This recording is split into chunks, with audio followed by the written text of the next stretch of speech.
ಊರುಗಳ ಕಡೆ ನಾವು ಚಿಕ್ಕ ಹುಡುಗರಾಗಿದ್ದಾಗ ಮಗ ದೇವರಿಗೆ ಮಣ್ಣು ಹೊರ್ತಾ ಇದೆ ಅನ್ನೋರು ಹಳ್ಳಿ ಭಾಷೆಯಲ್ಲಿ. ಅಂದರೆ ಅದಕ್ಕೆ ಮಗು ಎದ್ದ ಮೇಲೆ ಒಂದು ಅಂಡೆ ನೀರು ಏರು ಸುಸ್ತಾಗ್ಬಿಡದೆ ಮಗು ಅಂತ ಇದೆಲ್ಲ ಜನಗಳು ಮಾತಾಡೋದು.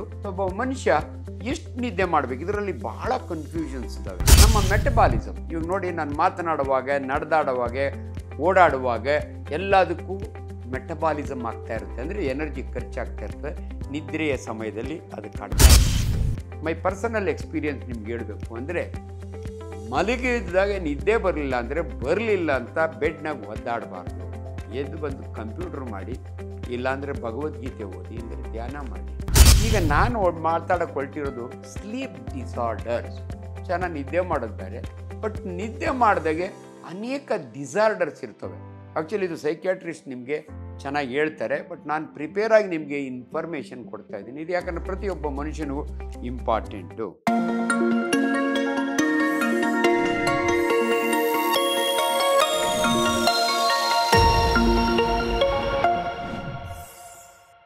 ನಮಸ್ಕಾರ, ಡಾಕ್ಟರ್ ಆಂಜನಪ್ಪ. ನಿದ್ದೆಯ ಬಗ್ಗೆ ಅನೇಕ ತಪ್ಪು ಕಲ್ಪನೆಗಳು ಜನಗಳಲ್ಲಿ ಇರ್ತವೆ. ಈ ನಿದ್ದೆ ಅಂದರೆ ಏನು? Sleep in English it's A natural state of lowered consciousness and reduced metabolism. ಅಂದರೆ ನಿಮ್ಗೆ ಎಚ್ಚರ ತಪ್ಪಿರ್ತೀವಿ, ಅದು ಕಾನ್ಷಿಯಸ್. ನಾನು ಎದ್ದಿದ್ದಾಗೆ ನನ್ನ ಸ್ಟೇಟ್ನ ಕಾನ್ಷಿಯಸ್ ಇದ್ದಾರೆ ಅಂತಾರೆ. ನಾವು ಮಲ್ಕೊಂಡಾಗೆ temporary loss of consciousness. Lowered ಪೂರ್ತಿ ಇಲ್ಲ. ಇವಾಗ ಅನ್ಕಾನ್ಷಿಯಸ್ಸೇ ಬೇರೆ, ಲೋವರ್ಡ್ ಕಾನ್ಷಿಯಸ್ ಎಬ್ಬರಿಸ್ಬೋದು. ಅನ್ಕಾನ್ಷಿಯಸ್ ಪೇಷಂಟ್ನ ಎಬ್ಬರ್ಸೋಕ್ಕಾಗಲ್ಲ. ಸೊ ಲೋವರ್ಡ್ ಕಾನ್ಷಿಯಸ್ಸು ನಮ್ಮ ಮೆಟಬಾಲಿಸಮ್. ಇವಾಗ ನೋಡಿ, ನಾನು ಮಾತನಾಡುವಾಗ, ನಡೆದಾಡುವಾಗ, ಓಡಾಡುವಾಗ ಎಲ್ಲದಕ್ಕೂ ಮೆಟಬಾಲಿಸಮ್ ಆಗ್ತಾ ಇರುತ್ತೆ. ಅಂದರೆ ಎನರ್ಜಿ ಖರ್ಚಾಗ್ತಾ ಇರ್ತದೆ. ನಿದ್ರೆಯ ಸಮಯದಲ್ಲಿ ಅದು ಕಡಿಮೆ ಆಗಿರುತ್ತೆ. ಸೊ ಒಬ್ಬ ಮನುಷ್ಯ ಎಷ್ಟು ನಿದ್ದೆ ಮಾಡಬೇಕು, ಇದರಲ್ಲಿ ಭಾಳ ಕನ್ಫ್ಯೂಷನ್ಸ್ ಇದ್ದಾವೆ. ನೋಡಿ, ಚಿಕ್ಕ ಮಕ್ಕಳು ಇನ್ಫ್ಯಾಂಟ್ಸ್ ಅಂತೀವಿ ನಾವು, ಅವು ಎಷ್ಟು ಅವರ್ ನಿದ್ದೆ ಮಾಡ್ತವೆ ಅಂದರೆ ನಿಮ್ಗೆ ಆಶ್ಚರ್ಯ ಆಗುತ್ತೆ. ನೀವೇ ನೋಡಿರ್ತೀರಿ, ಸಣ್ಣ ಮಗು 22 ಗಂಟೆ ನಿದ್ದೆ ಮಾಡುತ್ತೆ, ಇನ್ಫ್ಯಾಂಟ್ ಅಂತೀವಿ. ಊರುಗಳ ಕಡೆ ನಾವು ಚಿಕ್ಕ ಹುಡುಗರಾಗಿದ್ದಾಗ ಮಗ ದೇವರಿಗೆ ಮಣ್ಣು ಹೊರ್ತಾ ಇದೆ ಅನ್ನೋರು ಹಳ್ಳಿ ಭಾಷೆಯಲ್ಲಿ. ಅಂದರೆ ಅದಕ್ಕೆ ಮಗು ಎದ್ದ ಮೇಲೆ ಒಂದು ಅಂಡೆ ನೀರು ಏರು ಸುಸ್ತಾಗ್ಬಿಡದೆ ಮಗು ಅಂತ ಇದೆಲ್ಲ ಜನಗಳು ಮಾತಾಡೋದು. ಬಟ್ ನಾನು ನಿಮ್ಗೆ ಹೇಳ್ತೀನಿ, ಏಜಿಗೆ ತಕ್ಕಂಗೆ ಬರ್ತಾ ಕಡಿಮೆ ಆಗಿ ಒಬ್ಬ ಅಡಲ್ಟ್ ಮನುಷ್ಯನಿಗೆ ಒಂದು ದಿನಕ್ಕೆ 6 to 8 hours ನಿದ್ದೆ ಈಸ್ ಐಡಿಯಲ್ ಅಂತೀವಿ ನಾವು. ಆಮೇಲೆ ಹೇಳ್ತೀನಿ, ನಿಮಗೆ ಬರೆದಿದ್ರೆ ಏನು ಮಾಡಬೇಕು ಅದೆಲ್ಲ ಆಮೇಲೆ ಹೇಳ್ತೀನಿ. ಈ ನಿದ್ದೆ ಮಾಡುವಾಗ 2 ಥರ ನಿದ್ದೆ ಇದೆ. REM sleep, NREM sleep. ಅಂದರೆ ನೀವು ಮಲಗಿರ್ತೀರಿ, ನಿಮಗೆ ಗೊತ್ತಿರಲ್ಲ, ರ್ಯಾಪಿಡ್ ಐ ಮೂವ್ಮೆಂಟ್, ನಿಮ್ಮ ಐಗಳು ಮೂವ್ ಆಗ್ತವೆ.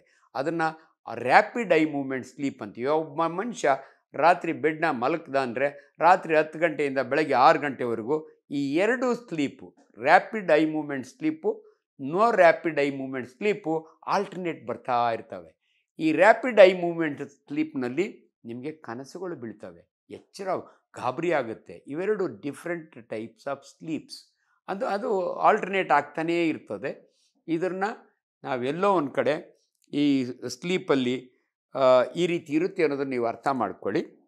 ಈಗ ನಾನು ಮಾತಾಡೋಕೆ ಹೊರಟಿರೋದು ಸ್ಲೀಪ್ ಡಿಸಾರ್ಡರ್ಸ್.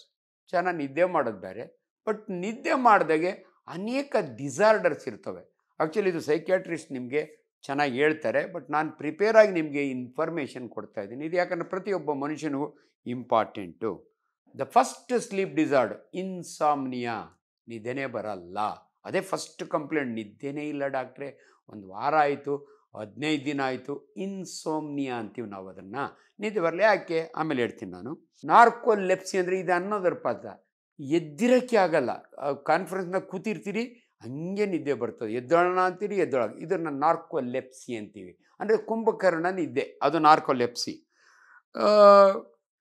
ಈ ಜೆಟ್ ಲಾಗ್, ನೀವು ಭಾಳ ಜನ ಈಗೆಲ್ಲ ಅಬ್ರಾಡ್ ಟ್ರಾವೆಲ್ ಮಾಡ್ತೀರಿ, 12 ಅವರ್ ಅಮೇರಿಕಾದಿಂದ ಬಂದಿರ್ತೀರಿ, ನೆಕ್ಸ್ಟ್ ಡೇ ನಿದ್ದೆ ಬರೋಲ್ಲ, ಅದು ಜೆಟ್ ಲಾಗ್ ಅಂತೀವಿ ನಾವು. ಯಾಕಂದರೆ ಅಲ್ಲಿನ ಡೇ ಬೇರೆ, ಇಲ್ಲಿನ ನೈಟ್ ಬೇರೆ, ಅದು ವೇರಿಯೇಷನ್ ಆಗಿ ಬ್ರೈನಿಗೆ ಕನ್ಫ್ಯೂಷನ್ ಆಗಿ ನಿಮಗೆ ಜೆಟ್ ಲಾಗ್ ಅಂತೀವಿ ನಾವು. ಬೆಡ್ ವೇಟಿಂಗ್, ಇದು ಭಾಳ ಕಾಮನ್. ಮಗು ರಾತ್ರಿ ಹೊತ್ತು ರಿಸರ್ಚ್ ಮಾಡ್ಕೊಳ್ಳುತ್ತೆ ಡಾಕ್ಟ್ರೆ, 7 ವರ್ಷದ ಹುಡುಗಿ, ಅದು ಬೆಡ್ ವೇಟಿಂಗ್. ನೈಟ್ ಟೆರರ್ಸ್ ಅಂದರೆ ರಾತ್ರಿ ಹೊತ್ತು ಭಯವಿದ್ದೆದ್ದೊಳ್ತಾವೆ ಮಕ್ಕಳು, ಕನಸಿನಲ್ಲಿ ಏನೋ ಬಂದು ದೇವ ಅದುಮ್ಕೊತ್ತು ಅಂತಾರೆ, ಅದು ನೈಟ್ ಟೆರರ್, ಸ್ಲೀಪ್ ಟೆರರ್ ಅಂತೀವಿ. ಸ್ಲೀಪ್ ವಾಕಿಂಗ್ ನೀವು ಕೇಳಿರ್ತೀರಿ. ಎಷ್ಟೋ ಜನ ರಾತ್ರಿಯೊಳಗೆ ಎದ್ದು ರೂಮಲ್ಲೆಲ್ಲ ಓಡಾಡ್ತಾರೆ. ಎಷ್ಟೋ ಜನ ಬೋಲ್ಟ್ ತಗೊಂಡು ಆಚೆ ಹೋಗಿರೋರು ಇದ್ದಾರೆ. ಸ್ಲೀಪ್ನಾಗ ಹೋಗಿ ಯಾರು ಮರ್ಡರ್ ಮಾಡಿರೋ ಇನ್ಸಿಡೆನ್ಸಸ್ ಇದ್ದಾವೆ. ಸ್ಲೀಪ್ನ ನಡ್ಕೊಂಡೋಗಿ ಫಸ್ಟ್ ಫ್ಲೋರಿಂದ ಬಿದ್ದಿರೋರು ಇದ್ದಾರೆ. ಸೊ ಯಾಕಂದರೆ ಇವೆಲ್ಲ very important, it's life saving, ನಾವು ಅಡ್ವೈಸ್ ಮಾಡಬೇಕಂತ. ಸ್ಲೀಪ್ ಪ್ಯಾರಾಲಿಸಿಸ್ ಅಂತ ಎಷ್ಟೋ ಜನ ಮಲಗಿರ್ತಾರೆ, ಎಚ್ಚರ ಆಗುತ್ತೆ, ಕೈ ಕಾಲೆಲ್ಲ ಬಿದ್ದೋಗ್ಬಿಟ್ಟಿದ್ದಾವೆ, ಸ್ಟ್ರೋಕ್ ಆಯ್ತೇನೋ, ಇದನ್ನು ನಾವು ಸ್ಲೀಪ್ ಪ್ಯಾರಾಲಿಸಿಸ್ ಅಂತೀವಿ. ಇವೆಲ್ಲ ಟ್ರೀಟಬಲ್. ಸ್ಲೀಪ್ ಎಪ್ನಿಯಾ, ಎಷ್ಟೋ ಸಾರಿ ನೋಡಿ ಪರ್ಟಿಕ್ಯುಲರ್ ವೆಯ್ಟ್ ಜಾಸ್ತಿ ಇರೋರು ಗೊರಕೆ ಹೊಡಿತಿರ್ತಾರೆ, ಇದ್ಕಿದಂಗೆ ಎಪ್ನಿ ಅಂದರೆ ಉಸಿರೇ ನಿಂತು ಹೋಗ್ಬಿಡುತ್ತೆ. ಒಂದು 10 ಸೆಕೆಂಡು ಅವ್ರಿಗೆ ಜೀವ ಇದೆಯೋ ಇಲ್ಲೋ ಅನ್ನಂಗೆ, ಅದು ಸ್ಲೀಪ್ ಎಪ್ನಿ ಅಂತೀವಿ. ಇನ್ನು ಕೆಲವರು, ನೆನ್ನೆ ತಾನೇ ನನಗೊಂದು ಪೇಷೆಂಟು, ಡಾಕ್ಟ್ರೇ ನಮ್ಮ ಯಜಮಾನರು ರಾತ್ರಿ ಮಲಗಿದ್ದಾಗೆ ಕಟ ಕಟ ಕಟ ಕಟ ಅಂತ ಹಲ್ಲು ಕಡಿತಾರೆ, ಹಲ್ಲು ಕಡಿಯುವುದು. ಸೊ ಇವು ಒಂದೊಂದಕ್ಕೂ ಒಂದೊಂದು ಎಕ್ಸ್ಪ್ಲನೇಷನ್ ಇದೆ. ಹಲ್ಲು ಕಡಿಯೋದು ಒಂದು ಹೇಳ್ಬಿಡ್ತೀನಿ, ವೆರಿ ಸಿಂಪಲ್, ನಿಮ್ಗೆ ಆಶ್ಚರ್ಯ ಆಗುತ್ತೆ. ನಿಮ್ಮ ಮಗು ತುಂಬ ಹಲ್ಲು ಕಡಿತಾ ಇದೆ ಅಂದರೆ ವರ್ಮ್ಸ್ ಇರ್ಬೋದು ಅಂತ. ನಾವು ಭಾಳ ಸಾರಿ ಡಿವರ್ಮ್ ಮಾಡ್ತೀವಿ. ಇದಕ್ಕೆಲ್ಲ ಕರೆಕ್ಟ್ ಸೈಂಟಿಫಿಕ್ ಎಕ್ಸ್ಪ್ಲನೇಷನ್ ಇಲ್ಲ. ಹಲ್ಲು ಕಡಿಯೋದು ಸೈಕಲ್ ಅಂತ ಹೇಳೋಕ್ಕಾಗಲ್ಲ, ಅದು ಅವ್ರ ಅಭ್ಯಾಸ, ಅದನ್ನು ತಪ್ಪಿಸ್ಬೋದು. ಬಟ್ ಭಾಳ ಮಕ್ಕಳಿಗೆ ಕರುಳಿನಲ್ಲಿ ಜಂತುಳ, ಕಿರಿಮೆ ಹುಳ ಇದ್ದರೆ ಹಲ್ಲು ಕಡಿತವೆ ಅಂತಾರೆ. ಅಂಥವ್ರಿಗೆ ಈಸಿಲಿ ಆಲ್ಬೆಂಡಜೋಲ್ ಮಾತ್ರೆ ಕೊಡ್ತೀವಿ, ಇದಾಗುತ್ತೆ. ಇನ್ನು ಉಳಿದವೆಲ್ಲ ಎಲ್ಲ ಟ್ರೀಟಬಲ್, ಪ್ರತಿಯೊಂದು ಕೂಡ ರೆಕಗ್ನೈಸ್ ಮಾಡ್ಬೋದು. ಸೊ ಫಸ್ಟು ಈ ಸ್ಲೀಪ್ ಡಿಪ್ರಿವಿಯೇಷನ್ ಅಂದರೆ ಇದೇನಾಗುತ್ತೆ, ಈಗ ಮಾಡರ್ನ್ ಡೇಸ್ನಲ್ಲಿ ಒಂದು ಫಿಕ್ಸ್ಡ್ ಟೈಮಿಂಗ್ಸ್ ಇಲ್ಲ. ನೈಟ್ ಶಿಫ್ಟ್ ಇರುತ್ತೆ, ಡೇ ಶಿಫ್ಟ್ ಇರುತ್ತೆ, ನಿಮ್ಮ ವರ್ಕ್ ಪ್ಯಾಟ್ರನ್ ಸರಿ ಇರಲ್ಲ. ನೀವು ಕರೆಕ್ಟಾಗಿ ಮಲ್ಕೋಬೇಕು ಅಂದರೆ ಪ್ರತಿದಿನ ಒಂದು ಶೆಡ್ಯೂಲ್ಡ್ ಟೈಮ್ ಇರಬೇಕು. ರಾತ್ರಿ 10 ಗಂಟೆ ಆ ಸಮಯದಲ್ಲಿ ಬೇಕಾದ್ರೆ ನೀವು ಒಂದು ಸ್ನಾನ ಮಾಡ್ಕೋಬೋದು. ಬೆಚ್ಚಗಿರೋ ನೀರು ಸ್ನಾನ ಮಾಡಿದರೆ ನಿದ್ದೆ ಬರುತ್ತೆ. ಒಂದು ಗ್ಲಾಸ್ ಹಾಲು ಕುಡಿಬೋದು. ಆಮೇಲೆ ರಾತ್ರಿ ಊಟನ ಯಾವತ್ತೂ ಹೆವಿ ಮಾಡಬಾರ್ದು. ನಿಮ್ಗೆ ಎಷ್ಟು ಸಫಿಷಿಯೆಂಟೋ ಅಷ್ಟೇ ಊಟ ಮಾಡಬೇಕು. Alcohol and smoking should be avoided. And ಕೆಲವರು ಟೀ ಕುಡಿತೀನಿ ಅಂತಾರೆ, ಇಲ್ಲ, ಅವಾಯ್ಡ್ ಮಾಡಬೇಕು. ಇವೆಲ್ಲ ಬ್ರೈನ್ ಸ್ಟಿಮ್ಯುಲೆಂಟ್ಸ್ ಇರ್ತವೆ. ಅದರ್ವೈಸ್ ನಿಮ್ಮ ಸ್ಲೀಪಿಂಗ್ ಪ್ಯಾಟ್ರನ್ ಸರಿ ಇದ್ದರೆ ನಿಮಗೆ ನಿದ್ದೆ ಬರುತ್ತೆ. ಬಟ್ ಹಾಗೆ ನಾನು ಮೈ ಪರ್ಸನಲ್ ಎಕ್ಸ್ಪೀರಿಯನ್ಸ್ ನಿಮ್ಗೆ ಹೇಳಬೇಕು ಅಂದರೆ, ಮಲಗಿದಾಗ ನಿದ್ದೆ ಬರಲಿಲ್ಲ ಅಂತ ಬೆಡ್ನಾಗ ಒದ್ದಾಡಬಾರ್ದು. ಎದ್ದು ಬಂದು ಕಂಪ್ಯೂಟ್ರ್ ಮಾಡಿ, ಇಲ್ಲಾಂದರೆ ಭಗವದ್ಗೀತೆ ಓದಿ, ಇಲ್ಲದ್ರೆ ಧ್ಯಾನ ಮಾಡಿ. ನಿದ್ದೆ ಬಂದಾಗ ನಿದ್ದೆ ಮಾಡಬೇಕು. ನಿದ್ದೆ ಬರಲಿ ಅಂತ ಪ್ರಯತ್ನ ಮಾಡಿ ಆಮೇಲೆ ನಿದ್ದೆ ಟ್ಯಾಬ್ಲೆಟ್ ಕೊಡಿ ಡಾಕ್ಟ್ರೇ, ಇಲ್ಲ. ಸ್ಲೀಪಿಂಗ್ ಟ್ಯಾಬ್ಲೆಟ್ಸ್ನಿಂದ ಅನೇಕ ಸೈಡ್ ಎಫೆಕ್ಟ್ಸ್ ಇರ್ತವೆ. ಅಡಿಕ್ಷನ್ ಆಗುತ್ತೆ ನಿಮಗೆ, ಅದು ಡಿಪೆಂಡೆನ್ಸಿ ಬಂದ್ಬಿಡುತ್ತೆ. ಈ ನಮ್ಮ ಹತ್ರ ಬೇಕಾದಷ್ಟು ಡ್ರಗ್ಸ್ ಇದ್ದಾವೆ. ಆಲ್ಪ್ರೊಜೊಲಾಮಿಂದ ಹಿಡಿದು ಲೋರೆಸಪಾಮಿಂದ ಬೇಕಾದಷ್ಟು ಇದ್ದಾವೆ. ಯೂಶ್ವಲಿ ನಾವು ಡೋಂಟ್ ಪ್ರಿಸ್ಕ್ರೈಬ್. ಯಾಕಂದರೆ ಇವತ್ತು 5 ಮಿಲಿಗ್ರಾಮ್ ಇದ್ದರೆ ಒಂದು ವಾರ ಆದಮೇಲೆ 10 ಮಿಲಿಗ್ರಾಮ್ ಹಿಂಗೆ ಬೇಕಾಗ್ತದೆ. ಆದ್ದರಿಂದ ಅದ್ರ ಬಗ್ಗೆ ತೀರಾ ಇದು ಮಾಡ್ಕೋಬೇಡಿ. ಇನ್ನೊಂದು ಭಾಳ ಕಾಮನ್ನಾಗಿ ಕೇಳೋದು ಸ್ಲೀಪ್ ಎಪ್ನಿಯಾ. ಇದು ನಿದ್ದೆ ಒಳಗೆ ಏನು ಡಾಕ್ಟ್ರೆ, ಇದು ಯೂಶ್ವಲಿ ಹೆವಿ ವೆಯ್ಟ್ ಇರೋರಿಗೆ. ಇನ್ನೊಂದು ಗೊರಕೆ ಯಾಕೆ ಹೊಡಿತಾರೆ ಅದನ್ನು ನಮ್ಮನ್ನು ಕೇಳ್ತಾರೆ. ಗೊರಕೆ ಹೊಡಿಯೋರಿಗೆ ಗೊರಕೆ ಹೊಡಿಯೋದು ಗೊತ್ತಾಗಲ್ಲ, ಬೇರೆಯವ್ರಿಗೆ ಅಷ್ಟೇ ಕೊಡೋದು. ಯಾಕಾಗುತ್ತೆ ಅಂದರೆ, ನಾವು ಉಸಿರಾಡುವಾಗ ನಮ್ಮ ಫ್ಯಾರಿಂಗ್ಸ್, ಲ್ಯಾರಿಂಗ್ಸ್ ಅಂತೀವಿ, ವೋಕಲ್ ಕಾರ್ಡ್ ಇರ್ತವೆ. ಸಾಫ್ಟ್ ಪ್ಯಾಲೆಟ್, ನೀವು ಕಿರುನಾಲಿಗೆ ಅಂತೀರಲ್ಲ, ಸಾಫ್ಟ್ ಪ್ಯಾಲೆಟು ಅದು ತೀರಾ ಲೂಸ್ ಆಗಿಬಿಡುತ್ತೆ. ಅಂದರೆ ರಿಲ್ಯಾಕ್ಸೇಷನ್ ಆದಾಗೆ ಆ ಗಾಳಿ ಹೋದಾಗ ವೈಬ್ರೇಷನ್ ಆಗುತ್ತೆ, ಅದರಿಂದ ಗೊರಕೆ ಹೊಡಿತಾರೆ.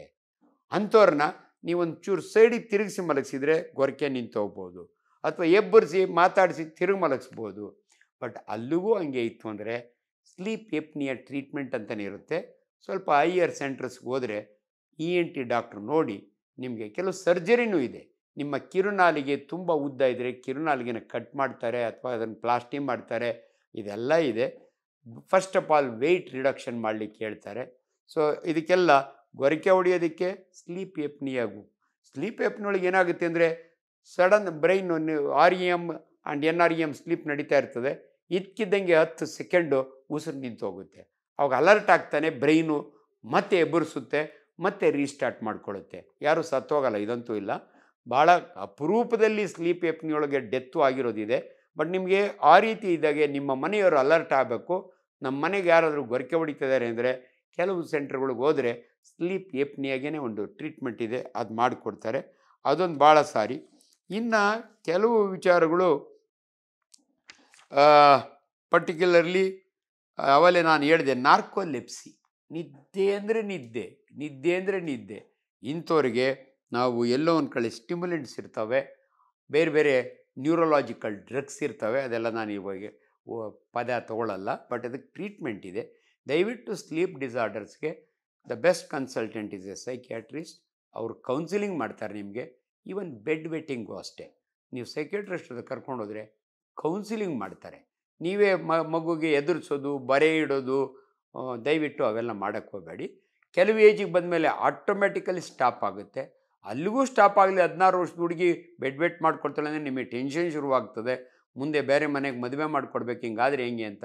ದಯವಿಟ್ಟು ಎಲ್ಲೂ ಚಿಂತೆ ಮಾಡೋಕ್ಕೆ ಹೋಗಬೇಡಿ. ಪ್ರಾಪರ್ ಕೌನ್ಸಿಲಿಂಗ್ ಆದರೆ, ಯಾಕಂದರೆ ಇದು ಫಿಸಿಕಲ್ ಡಿಫೆಕ್ಟ್ ಅಲ್ಲ, ಸೈಕಲಾಜಿಕಲ್ ಡಿಫೆಕ್ಟ್ ಇರ್ತವೆ. ಇವನ್ನೆಲ್ಲ ಇದು ಮಾಡ್ಬೋದು. ಸೊ ನಿದ್ದೆ ಮನುಷ್ಯನಿಗೆ ಭಾಳ ಮುಖ್ಯ. ಬಟ್ ಎಲ್ಲೋ ನೀವು ಕೇಳಿರ್ತೀರಿ, ಮೋದಿಯವರು 72 ವರ್ಷ 3 ಅವರ್ ನಿದ್ದೆ ಮಾಡ್ತೀನಿ ಅಂತಾರೆ. ಅದು ಹೆಂಗೆ ಸಾಕ್ತಾ ಡಾಕ್ಟ್ರೆ? ನಾನೇ ನಿಮ್ಮ ಮುಂದೆ ಇದ್ದೀನಿ. ನಾನು 3 ಅವರ್ಸ್ ನಿದ್ದೆ ಮಾಡಿದರೂ ಕೂಡ ನಾನು ಆಮ್ ಆಕ್ಟಿವ್. ಬಟ್ 2-3 ರಾತ್ರಿ ನಿದ್ದೆನೇ ಬರಲಿಲ್ಲ ಅಂದರೆ ಆವಾಗೆ ನಿಮಗೆ ನೆಕ್ಸ್ಟ್ ಡೇ ನೀವು ಕಾನ್ಸಂಟ್ರೇಟ್ ಮಾಡೋಕ್ಕಾಗಲ್ಲ, ಡ್ರೈವ್ ಮಾಡೋಕ್ಕಾಗಲ್ಲ. ಆದ್ದರಿಂದ ಡೆಫಿನೆಟ್ಲಿ 6 ಅವರ್ ನಿದ್ದೆ ಮಾಡಬೇಕಿತ್ತು, ಆಗಲಿಲ್ಲ, ಹಂಗೇನಿಲ್ಲ. ನಿಮ್ಗೆ ಎಷ್ಟು ಖುಷಿನೋ ಅಷ್ಟು ನಿದ್ದೆ ಮಾಡಿ. ನಿದ್ದೆ ಮಾಡೋಕ್ಕಿರೋರು ನಿದ್ದೆ ಮಾಡಿ, ಬರೆದಿದ್ದವ್ರಿಗೆ ಬಲವಂತ ಮಾಡಬೇಡಿ. ಇವೆಲ್ಲ ಪರ್ಟಿಕ್ಯುಲರ್ಲಿ ಏಜ್ ಇಂಪಾರ್ಟೆಂಟ್. ಪರ್ಟಿಕ್ಯುಲರ್ ಮಕ್ಕಳು, ಪಾಪ ಎಕ್ಸಾಮ್ಗೆ ಹೋಗೋ ಮಕ್ಕಳು, PUC ಇಂಪಾರ್ಟೆಂಟ್ ಸ್ಟೇಜು, ತುಂಬ ನಿದ್ದೆ ಬರುತ್ತೆ, ಏನು ಮಾಡೋದು ಅಂದಾಗ ಆವಾಗೆ ಮಧ್ಯೆ ಮಧ್ಯೆ ನ್ಯಾಪ್ ತೊಗೊಳ್ಳಿ ಅಂತ ಹೇಳ್ತೀವಿ. ಬೇಕಾದ್ರೆ ಒಂದು ಸ್ವಲ್ಪ ಚಾಯ್ ಕುಡೀರಿ ಅಂತ ಹೇಳ್ತೀವಿ. ಈ ರೀತಿ ಅನೇಕ ವಿಚಾರಗಳಿದ್ದಾವೆ.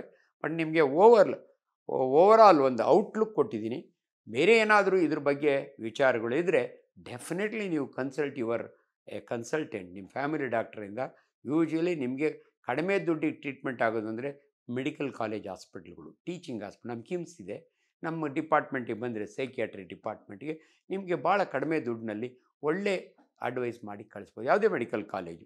ಯಾಕಂದರೆ ಕಾರ್ಪೊರೇಟ್ ಹಾಸ್ಪಿಟ್ಲ್ಗಳಲ್ಲಿ ಮಿಡ್ಲ್ ಕ್ಲಾಸ್ ಪೀಪಲ್ಸ್ಗೆ, ಲೋ ಮಿಡ್ಲ್ ಕ್ಲಾಸ್ ಪೀಪಲ್ಗೆ ಪಾಪ ಅಫೋರ್ಡಬಿಲಿಟಿ ಇಲ್ಲ ಅಂದರೆ ದಯವಿಟ್ಟು ಮೆಡಿಕಲ್ ಕಾಲೇಜ್ ಹಾಸ್ಪಿಟ್ಲಿಗೆ ಬನ್ನಿ. ಅದರಲ್ಲಿ ನಾನು ಕಿಮ್ಸಲ್ಲಿ ಡೈರೆಕ್ಟರ್ ಇರೋದ್ರಿಂದ ನಿಮಗೆ ನಾನು ಹೆಲ್ಪ್ ಮಾಡಿಕೊಡ್ತೀನಿ. ಇದು ನಾನು ವಿಸ್ತಾರ ನ್ಯೂಸ್ನಿಂದ ಅವ್ರು ಮಾಡ್ತಿರೋ ಸಮಾಜ ಸೇವೆಗೆ ಇದು ನನ್ನ ಕಾಂಟ್ರಿಬ್ಯೂಷನ್. ನಮಸ್ಕಾರ. ಅನುಕ್ಷಣದ ಸುದ್ದಿಗಳಿಗಾಗಿ ವಿಸ್ತಾರ ನ್ಯೂಸ್ ಯೂಟ್ಯೂಬ್ ಚಾನೆಲ್ ಸಬ್ಸ್ಕ್ರೈಬ್ ಮಾಡಿ. ಹೊಸ ಸುದ್ದಿಗಳ ನೋಟಿಫಿಕೇಶನ್ಗಾಗಿ ಬೆಲ್ ಐಕಾನ್ ಕ್ಲಿಕ್ ಮಾಡಿ. ಲೇಟೆಸ್ಟ್ ಅಪ್ಡೇಟ್ಸ್ಗಾಗಿ www.vistaranews.com ವೆಬ್ಸೈಟ್ಗೆ ವಿಸಿಟ್ ಮಾಡಿ. ಅಂಗೈಯಲ್ಲೇ ಜಗತ್ತಿನ ಸುದ್ದಿ ತಿಳಿಯಲು ವಿಸ್ತಾರ ನ್ಯೂಸ್ ಕನ್ನಡ ಆಪ್ ಡೌನ್ಲೋಡ್ ಮಾಡಿ.